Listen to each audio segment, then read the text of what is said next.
네. 귀한 찬양 감사합니다. 정말 진심이 느껴졌습니다. 정말 하나님 안에서 우리가 하나님을 찬양한다는 게 얼마나 귀한 일인지. 우리 이 찬양은 곡조가 있는 기도잖아요.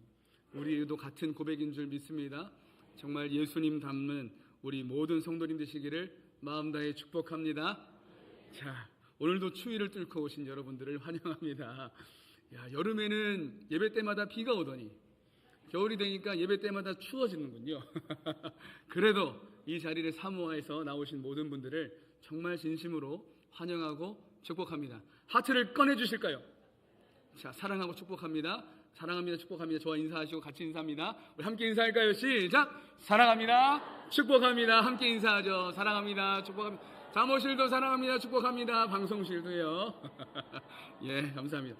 오늘은 특별히 오늘 날씨가 좀 추운데 이 추위를 뚫고 오셨으니까 우리 옆에 분들에게 한 번 더 우리 인사할 거예요. 손을 한번 이렇게 비벼 주시고 따뜻함을 가지고, 자, 따뜻함을 가지고 이렇게 하시면서 당신이 올 줄 알았습니다. 당신이 오실 줄 알았습니다. 당신이 올 줄 알았습니다. 잘 오셨어요. 잘 오셨어요. 예, 좋습니다. 예, 하나님께서 또 우리 귀한 공동체 가운데 또 예배의 자리에 함께 하실 줄 믿습니다. 우리 예배를 또 기쁘게 받으실 줄 믿습니다. 제가 잠시 기도 올리겠습니다. 귀인들을 의지하지 말며 도울 힘이 없는 인생도 의지하지 말지니 그의 호흡이 끊어지면 흙으로 돌아가서 그날에 그의 생각이 소멸하리로다. 야곱의 하나님을 자기의 도움으로 삼으며 여호와 자기 하나님에게 자기 소망을 두는 자는 복이 있도다. 아멘. 사랑의 주님, 오늘도 복된 주일을 허락하시고 우리 갈보리 온 성도가 하나님께 소망이 있음을 기억하며 세상의 모든 일을 내려놓고 한 마음으로 한 자리에서 예배하게 하심을 감사합니다. 거룩한 산제사로 드리는 이 예배를 기쁘게 받아 주옵소서. 오늘도 물질의 모든 주인이신 하나님이심을 고백하며 귀한 예물도 정성껏 준비하여 감사함으로 드립니다. 내 보물이 있는 곳에 내 마음도 있다고 하신 주님, 하나님 나라와 영혼 구원을 위해 드리는 손길마다 하나님의 좋은 것으로 넉넉하게 채워 주옵소서. 마음의 소원도 있습니다. 기도의 제목도 주님이 아십니다. 주님이 모든 소원과 제목에 우리 하나님 선하게 인도하여 주옵소서. 이 시간도 하나님 마음은 원이지만 육신의 연약함으로 이 자리에 나오지 못하고 영상으로 참여하는 심령들도 있습니다. 하나님, 그 마음을 주님이 아시오니 이 시간 주님의 따뜻한 손으로 안수하여 주시고 주님 안에서 속히 회복되게 하시며, 하나님 또 먼 곳에서 하나님 이 자리를 사모하는 심령들이 있다면 하나님 안에서 하나님 모든 여건을 조성하여 주시어서 함께 이 자리에서 예배할 수 있도록 은혜를 베풀어 주옵소서. 오늘도 부족한 종의 연약함을 주님 아십니다. 감추어 주시고 하나님의 말씀만 바르게 선포되도록 은혜를 베풀어 주옵소서. 예수 그리스도의 이름으로 간절히 기도드리옵나이다. 아멘. 아멘. 그래, 우리 박수는 한번 쳐야 되겠죠? 모든 영광 하나님께 올려드립니다. 감사합니다. 자, 사랑하는 성도 여러분, 한 주간의 여러분의 삶은 어떠셨습니까? 치열한 세상 네, 감사합니다. 네, 치열한 세상 속에서 믿음을 지키기 위해 애쓰시다가 다소 지치고 상한 마음으로 오신 분들도 있으실 거라 생각합니다. 정말 수고 많으셨습니다. 오늘 말씀을 통해서 하나님께서 주시는 크신 위로와 능력을 경험하실 수 있기를 소망합니다. 오늘도 변함없이 우리에게 꼭 필요한 은혜 주실 줄 믿습니다. 아멘. 사람은 누구나 겉으로 보기에는 강해 보이고 싶어 합니다. 남들 앞에서는 아무 문제 없는 척, 대단한 능력이라도 있는 척 무게를 잡기도 하죠. 그러나 정작 그 내면을 정직하게 들여다보면 인간만큼 연약하고 부서지기 쉬운 존재가 또 있을까요? 프랑스 화가 빈센트 반 고흐의 일화인데요, 그가 화가가 되기 전에 젊은 시절에 벨기에의 가난한 광산촌에서 전도사로 사역한 적이 있습니다. 사실 이 빈센트 반 고흐의 꿈이 목사였다는 사실 여러분 알고 계십니까? 모르실 거예요. 이 빈센트 반 고흐가 그렇게 목사의 꿈을 안고 선교단체에 소속되어서 전도사로 사역할 때 그가 광산에서 사역할 때가 있었다는 거죠. 어느 날 그는 한 광부가 낡은 작업복, 찢어진 작업복을 대신해서 거친 포장용 천으로 셔츠를 만들어 입은 모습을 보게 되었습니다. 그런데 그 광부의 등에는 그 천에, 그가 옷감으로 사용했던 그 거친 천에 찍혀있던 화물 문구가 떼어지지 않은 채 그대로 붙어 있었다는 거예요. 그 문구가 뭐라고 써 있었냐면 부서지기 쉬운 물건이므로 주의해서 다룰 것이라고 적혀 있었대요. 이것은 비단 그 광부만의 이야기는 아닐 겁니다. 오늘 살아가는 저와 여러분의 등 뒤에도 보이지는 않지만 똑같은 꼬리표가 붙어 있는 것은 아닐까요? 부서지기 쉬운 사람이니까 조심해서 다뤄주세요. 건강한 날, 사업이 잘 되는 날, 사람들에게 박수 받는 날에는 우리는 마치 우리가 무쇠 인간처럼 강한 존재인 줄로 착각하며 삽니다. 그러나 사실 우리는 작은 비바람에도 흔들리고 사소한 말 한마디에도 잠 못 이루고 또 우리가 불과 몇 년 전에 겪었던 일처럼 눈에 보이지도 않는 바이러스 하나에 온 세계가 멈춰설 만큼 한없이 약한 존재들입니다. 철학자 파스칼은 그의 책 팡세에서 인간을 이렇게 정의했어요. 인간은 자연계에서 가장 약하다. 한 방울의 물과 한 점의 바람이 인간을 죽일 수도 있다. 오늘 우리가 함께 읽은 본문의 사도 바울 역시 위대한 사도이기 이전에 이토록 연약한 인간의 실존을 뼈저리게 느끼고 있었습니다. 당시 고린도 교회는 자신들을 지극히 큰 사도라 칭하는 거짓 교사들, 지극히 큰 사도, 영어 번역에 뭐라고 되어 있냐면 슈퍼 아포슬이라고 적혀 있어요. 슈퍼 사도. 그런데 그들의 정체가 뭐라고? 거짓 교사들이 들어와 있었다는 거예요. 그들은 화려한 언변, 당당한 풍채, 유력한 사람들의 추천서를 자랑하면서 바울을 공격했습니다. 저기 바울을 좀 보라고. 그의 말은 어눌하고 외모는 볼품없고, 아니 몸에는 질병까지 있지 않냐고. 저렇게 약한 자가 어떻게 그리스도의 사도가 될 수 있겠냐고. 여러분, 이런 모욕적인 공격 앞에서 바울은 어떻게 반응했을까요? 자신을 금그릇이나 은그릇처럼 보이게 하려고 변명하거나 포장하지 않았습니다. 오히려 그는 오늘 말씀처럼 당시 아주 충격적이었던 그 신앙적 고백을 하는데요. 맞습니다. 여러분의 말이 옳습니다. 나는 질그릇입니다. 깨지기 쉽고 볼품없는 흙덩이입니다. 하지만 바로 그것 때문에 내 안에 계신 하나님의 능력이 더욱 완벽하게 드러납니다. 라고 고백했다는 거예요.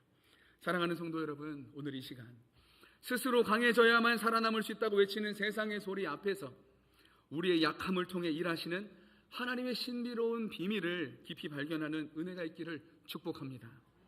먼저 바울은 우리의 존재의 본질을 질그릇이라고 규정합니다. 본문 7절 상반절인데요. 우리 빨간색 글씨를 힘주어서 같이 한번 읽어볼까요? 시작. 우리가 이 보배를 질그릇에 가졌다. 아멘. 자, 여기서 질그릇에 해당하는 헬라어 원어는 오스트라키노스라는 단어를 썼어요. 근데 이 단어가 뭐냐면 이 흙을 구워서 만든 토기를 뜻하는데 당시 고대 사회에서 가장 흔하고 가장 값싸고 가장 천대받는 그릇이었습니다. 귀족들이 쓰는 그릇들은 어땠을까요? 금속 그릇이나 사기 그릇은 약 1200도 이상의 고온에서 높은 온도에서 정교하게 구워서 단단하고 빛깔도 아름다웠죠. 하지만 이 오스트라키노스, 이 질그릇은 밭에서 흔히 볼 수 있는 붉은 흙 있잖아요. 흙. 그 흙을 대충 빚어서 1000도도 되지 않는 낮은 온도에서 구워낸 싸구려 그릇이었다는 거죠.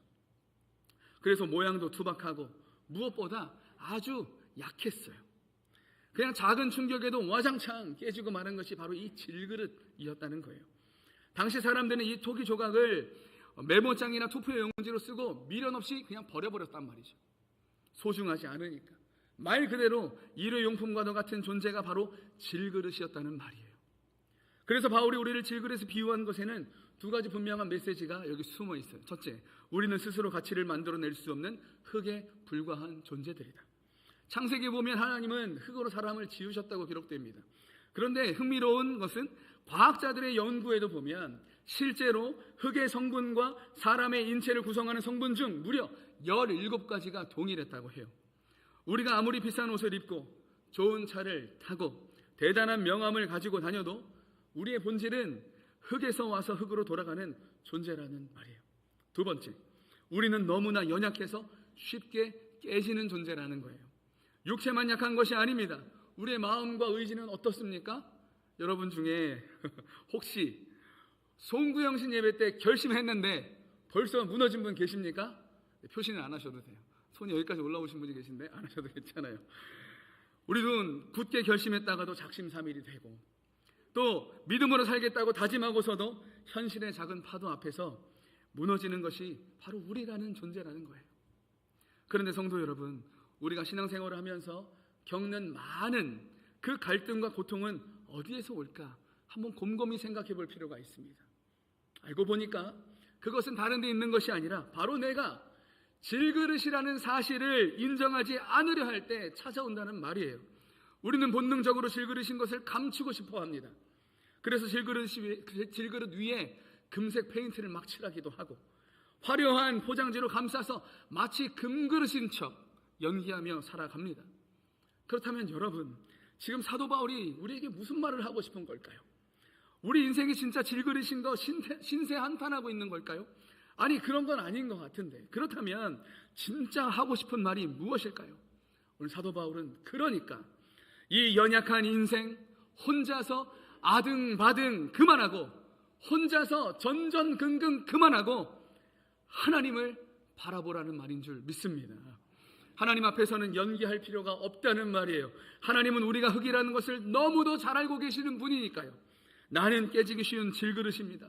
나는 주님의 도움 없이는 한순간도 살 수 없는, 그렇게 온전하게 될 수 없는 존재입니다. 이 정직한 자기 고백이 있을 때 비로소 참된 신앙의 문이 열리게 되는 거예요.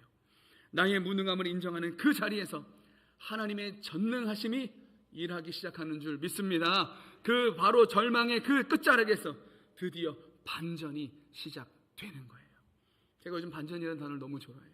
이 반전은 일의 형세가 바뀌는 걸 의미하잖아요. 우리가 이 땅에서 사는 우리의 모습을 보면 소망이 없는데 예수 그리스도 안에 있는 나를 바라보면 반전이 있더라. 왜요? 예수 그리스도께서 우리를 붙들고 계시기 때문인 줄 믿습니다. 오늘 본문 7절을 다시 한번 주목해 볼까요? 바울은 우리의 약함을 인정함과 동시에 상상할 수 없는 비밀을 선포하는데요, 빨간색 글씨 위치가 달라졌어요. 우리 포인트를 달리해서 한번 같이 읽어볼까요? 시작! 우리가 이 보배를 질그릇에 가졌으니. 아멘. 이제는 보배라는 단어에 우리가 집중해야 합니다. 바울은 우리가 질그릇을 금그릇으로 바꾸었다라고 말하지 않고 있어요. 우리가 질그릇을 수리해서 더 튼튼하게 만들었다라고도 말하고 있는 건 아닙니다. 그릇은 여전히 깨지기 쉬운 질그릇 그대로예요. 그런데 그 안에 담긴 보배 때문에, 그 사실 때문에 모든 것이 바뀌어지는 줄 믿습니다. 우리의 겉모습은 질그릇일지 모르지만 그 안에 우주보다 귀한 보배가 담겨 있다는 거예요. 여기에는 당시의 시대적 배경이 숨어 있는데요, 고대 근동 지역에는 오늘날과 같은 은행이나 금고가 없었어요. 하지만 잦은 전쟁과 약탈 속에서 사람들은 자신의 귀중품을 지켜야만 했죠. 그래서 생각했습니다. 지혜를 짜냈어요. 어떻게 하면 지킬 수 있을까? 그래서 생각하는 게 뭐냐면, 금화나 보석 같은 보물을 아주 허름하고 볼품없는 질그릇 항아리에 담아서 집 구석이나 땅 속에 깊이 묻어두는 관습이 있었다는 거예요. 예수님이 하신 비유 속에 땅 속에 감추어진 보화 기억하시죠? 이제 이해가 되는 게 바로 이런 배경에 있어요. 도둑들이 들어왔을 때 화려하게 보이는 그 상자는 금세 가져가지만 찌그러진 질그릇 거들떠 보지도 않기 때문이죠. 바울은 지금 이 이미지를 차용해서 설명하는 겁니다. 겉으로 볼 때는 발로 차면 깨질 것 같은 하찮은 토기이지만 그 뚜껑을 여는 순간 찬란한 빛이 쏟아져 나오는 줄 믿습니다. 그렇다면 여러분, 사도 바울이 말한 이 보배가 도대체 무엇일까? 우리가 오늘 읽지는 않았지만 오늘 본문 바로 앞절 6절에서 이렇게 설명해요. 우리 같이 한번 읽어볼까요? 시작! 어두운 데에 빛이 빛이라 말씀하셨던 그 하나님께서 예수 그리스도의 얼굴에 있는 하나님의 영광을 아는 빛을 우리 마음에 비추셨느니라. 아멘. 예수 그리스도의 얼굴에 있는 하나님의 영광을 아는 빛, 이게 뭘까? 바로 예수 생명인 줄 믿습니다. 그릇의 가치는 그릇의 재질이 결정하지 않더라. 그 안에 무엇이 담겨 있느냐가 그 그릇의 가치를 결정하더라. 아무리 순금으로 만든 그릇이라도 그 안에 오물을 담고 있으면 그저 비싼 쓰레기통에 불과한 거예요. 아무리 요강을 보석으로 죄송합니다 처발라도 그 안에 배설물만 잔뜩 들어있다면 똥통일 뿐이에요. 제가 일부 예배 때도 말씀드렸지만 사실 제가 이런 단어 잘 안 씁니다. 네, 똥통이다, 처바른다, 재수없다, 저 이런 말 잘 안 써요. 그런데 말씀을 전하다 보니까 우리에게 진짜 이 와닿는 단어인 것 같아요. 그러나 흙으로 빚은 투박한 질그릇이라도 그 안에 왕의 인장이나 최고의 다이아몬드가 들어있다면 그 질그릇은 그 순간부터 보석함이 되는 줄 믿습니다. 예수 그리스도를 영접한 저와 여러분이 그렇다는 거예요. 우리는 이미 보배를 담은 보석함이 되었다는 사실을 믿으실 수 있기를 축복합니다. 아멘. 이 보배가 가진 능력은 어떠할까요? 우리의 상상을 초월해요. 바울은 7절 하반절에서 그 능력의 출처를 명확하게 말하는데 우리 함께 읽어볼까요? 시작. 이는 심히 큰 능력은 하나님께 있고 우리에게 있지 아니함을 알게 하려 함이라. 아멘. 여러분, 여기서 쓰인 심히 큰 능력이라는 단어가 휘페르볼레라는 단어예요. 이게 뭐냐면 이것은 인간의 상식을 뛰어넘는 압도적이고 초월적인 능력을 의미합니다. 여기서 파생된 단어가 영어 하이퍼볼리라는 단어예요. 과장법이라는 단어가 바로 여기서 나왔어요. 얼마나 큰지, 인간의 생각과 인간의 능력을 뛰어넘는 하나님의 능력, 우리가 만들어내고 쥐어짜는 그런 능력이 아니라 위로부터 부어지는 폭포수 같은 하나님의 능력인 줄 믿습니다. 이 능력은 절망을 소망으로, 죽음을 생명으로 바꿉니다. 하나님은 이 엄청난 능력을 담기 위해서 역설적이게도 가장 약한 그릇들을, 우리 같은 그릇들을 선택하셨다는 거예요. 감비아에서 평생을 헌신하신 감비아 최초 선교사 이재환 선교사님의 이야기인데요, 그분은 자신의 모든 것을 포기하고 찢어지게 가난한 그 아프리카 땅으로 들어갔습니다. 아무것도 가진 게 없어서 옷도 제대로 입지 못하고 먹을 것도 없어서 땅 파먹고 있는 그들에게 너무 마음이 아파서 들어갔다는 거예요. 그들과 함께 생활하면서 헌신적인 사랑을 베풀었어요. 마음을 다해서 섬겼단 말이에요. 근데 돌아온 게 뭐였을까? 도둑질과 배신이었다는 거예요. 현지인들은 선교사님의 물건을 틈만 나면 훔쳐갔다고 해요. 뭐 가진 것도 없는데 훔쳐간 거예요. 그리고 끊임없이 괴롭혔다고 합니다. 인간적인 마음으로는 다 때려치고 당장 짐을 싸서 떠나고 싶었겠죠. 질그릇인 인간의 감정으로는 분노와 억울함이 치밀어 오르지 않았겠습니까? 내가 어떻게 했는데, 내가 어떻게 섬겼는데 저들이 나한테 이럴 수 있는가? 하지만 선교사님은 그곳을 떠나지 않았다고요. 아니, 그곳을 떠날 수 없었다고 고백하셨어요. 그 이유를 아십니까? 그 감비아 사람들의 삶을 보면 진짜 지옥 같은 삶을 살고 있어요. 정말 가진 것 없이 서로를 정말 헐뜯고 서로에게 정말 무엇을 얻기 위하여서 뺏고 죽이는 그런 일들을 살고 있는데, 그 지옥 같은 삶을 살고 있는데, 이 사람들이 예수님을 모르고 죽으면 지금의 지옥과는 비교할 수도 없는 진짜 영원한 지옥에 갈 수밖에 없다는 그 사실이 너무나 가슴이 아팠다고 말씀하시는 거예요. 근데 하나님의 역사는 참 신비합니다. 선교사님이라는 이 질그릇은 배신으로 깨지고 도둑질로 상처 입었지만 그 깨어진 틈 사이로 예수 그리스도의 사랑이 흘러갔던 거예요. 예수님의 그 보배의 빛이 비추어진 거예요. 그리고 마침내 감비아의 영혼들에게 그 은혜가 흘러갔다는 거예요. 예배가 시작되었고 교회가 지어졌고 수많은 영혼들을 살려냈습니다. 만약 선교사님이 강철 같은 그 자존심을 지켰다면, 에이, 내가 누군데, 이런 자존심을 지켰다면 그 땅의 생명의 역사는 일어나지 않았다는 거예요. 사랑하는 성도 여러분, 우리는 여기에서 영적인 중요한 원리를 하나 발견하는데요, 보배가 우리 안에 담겨 있지만 그 보배의 빛이 밖으로 흘러나오려면 반드시 전제되어야 할 조건이 하나 있다는 겁니다. 그게 뭐예요? 바로 질그릇이 깨져야 된다는 거예요. 사사기 7장에 나오는 여러분 기드온과 300용사 아마 기억하실 겁니다. 그들의 무기는 뭐였죠? 나팔과 횃불과 항아리였어요. 그들이 적진 속에 나팔을 한 손에 들고 항아리를 들고 그 안에 횃불을 숨겨놓고 들고 간 거예요. 그리고 결정적인 순간 항아리를 쨍그랗게 들이면서 빛을 들고 나팔을 불었을 때 어떤 역사가 일어나죠? 그들 속에 막 혼비백산하고 그들끼리 막 죽이는 역사가 막 일어났다는 거예요. 그 빛에 놀란 적군이 정말 그 안에서 다 무너졌던 역사를 우리는 보게 됩니다. 우리의 삶도 이와 똑같습니다. 내 안에 예수 생명이라는 보배가 있습니다. 하지만 나의 자아, 나의 고집, 내가 의지하는 세상의 것들이 너무 두껍고 단단하면 보배의 빛이 절대 밖으로 새어나올 수가 없어요. 그래서 하나님은 때때로 우리라는 질그릇을 깨트리는 작업을 하시는데요, 내가 그토록 의지하고 붙잡았던 세상의 줄들을 하나씩 하나씩 끊으십니다. 그래야만 오직 하나님께만 능력이 있음을 우리가 깨닫기 때문이에요. 우리가 그렇게 미련한 존재라고요. 우리가 그렇게 어리석고 무지한 존재라는 것을 하나님이 알려주시는 거예요. 구약의 요셉을 한번 볼까요? 하나님이 요셉을 구속사의 귀한 도구로 쓰시기 전에 하신 일은 그가 의지할 만한 모든 줄을 가차없이 잘라버리는 거였습니다. 아버지의 특별한 사랑이라는 줄, 형제들과의 우애라는 줄을 끊으시고 노예로 보내셨어요. 보디발의 집에서 성실함으로 인정받았지만 억울한 누명을 씌워서 그 신뢰의 줄도 끊으셨어요. 그리고 감옥으로 보내셨습니다. 감옥에서 만난 한 사람, 술 맡은 관원장 있었잖아요. 요셉에게 마지막 남은 신락 같은 희망이 그 아니었습니까? 나를 잊지 마시고 나를 좀 이 자리에서 꺼내 주십시오. 나 억울합니다. 하지만 하나님은 그 줄마저 끊으셨다는 거예요. 창세기 40장 23절은 그때 상황을 말하는데 같이 한번 읽어볼까요? 시작. 술 맡은 관원장이 요셉을 기억하지 못하고 그를 잊었더라. 죽어서만 나올 수밖에 없는 그 왕의 죄수가 갇히는 그 감옥에서 2년이라는 시간 동안 요셉은 잊혀진 존재였습니다. 아무도 그를 기억하지 못했고 돕지도 못했어요. 정말 암흑과 같은 그곳에서 그가 살았다는 거예요.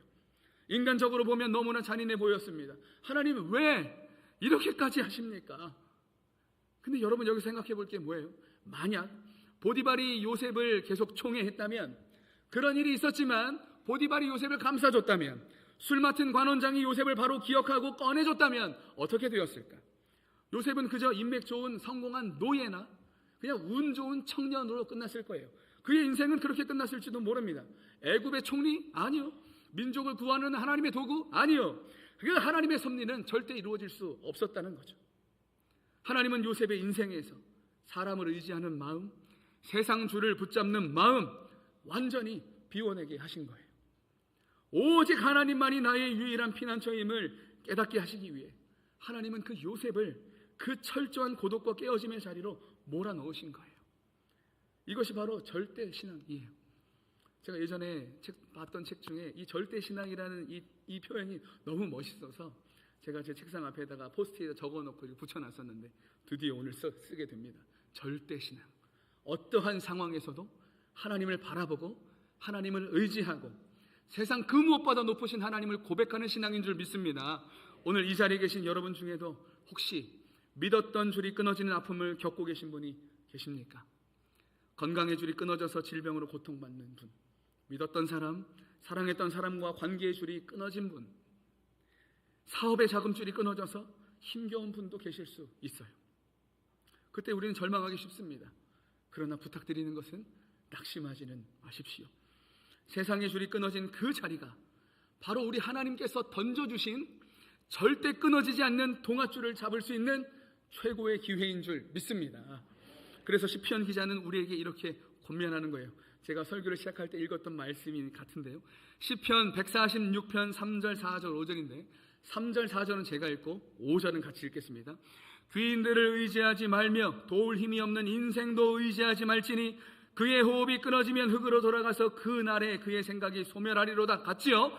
야곱의 하나님을 자기의 도움으로 삼으며 여호와 자기 하나님에게 자기의 소망을 두는 자는 복이 있도다. 아멘. 아멘이십니까? 아멘. 하나님은 우리가 영원한 생명줄 잡기를 원하십니다.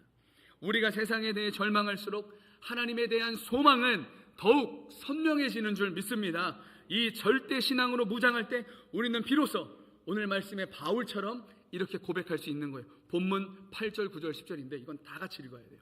우리 본문 8절, 9절, 10절 다 같이 읽습니다. 시작. 우리가 사방으로 우겨쌈을 당하여도 쌓이지 아니하며 답답한 일을 당하여도 낙심하지 아니하며 박해를 받아도 버림받지 아니하며 거꾸로 때림을 당하여도 망하지 아니하고 우리가 항상 예수의 죽음을 몸에 짊어짐은 예수의 생명이 또한 우리 몸에 나타나게 하려 함이라. 아멘. 할렐루야. 아멘. 이것이 바로 그리스도 안에 있는 성도의 신비입니다. 세상 줄이 다 끊어져서 우리는 추락하는 것처럼 보였는데 주님의 강한 손이 우리를 붙들고 계시더라. 세상의 모든 질이 끊어져서 나는 가망 없는 것처럼 보였는데 하나님이라는 최고의 가망이라는 그 줄이 나를 붙들고 계시더라.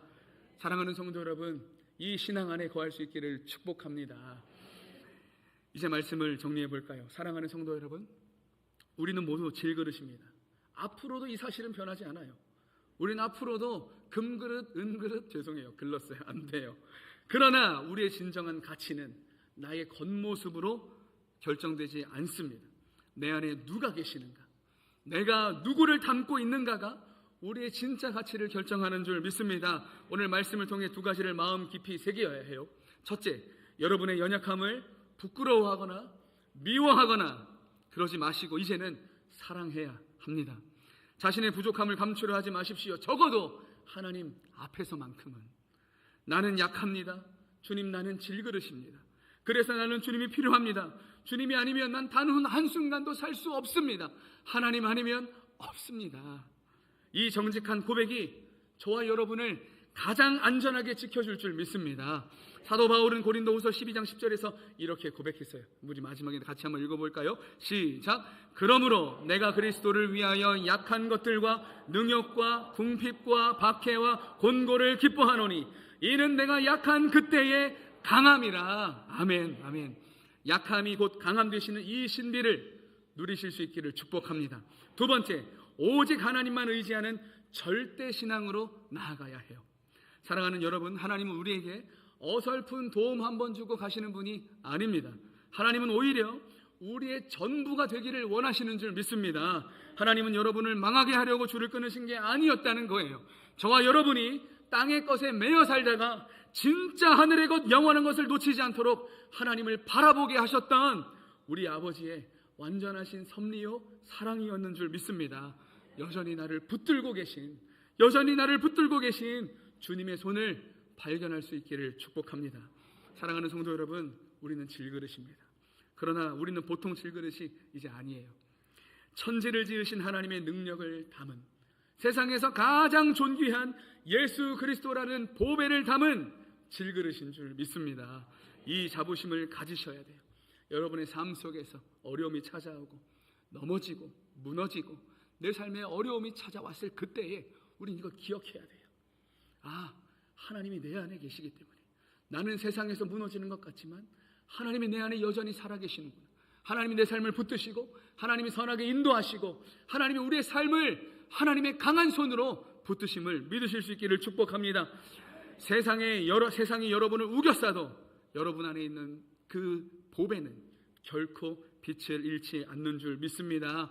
이번 한 주간 내 겉사람은 날이 갈수록 약해지고 낡아지고 깨어질지라도 내 속사람은 예수의 생명으로 말미암아 날마다 새로워지고 또 하나님의 축복을 누리시기를 주 예수 그리스도의 이름으로 축복합니다. 축복합니다. 아멘. 좋으신 하나님께 모든 영광 올려드리겠습니다. 감사합니다. 우리 시간 함께 찬양할 텐데요. 나의 안에 거하라.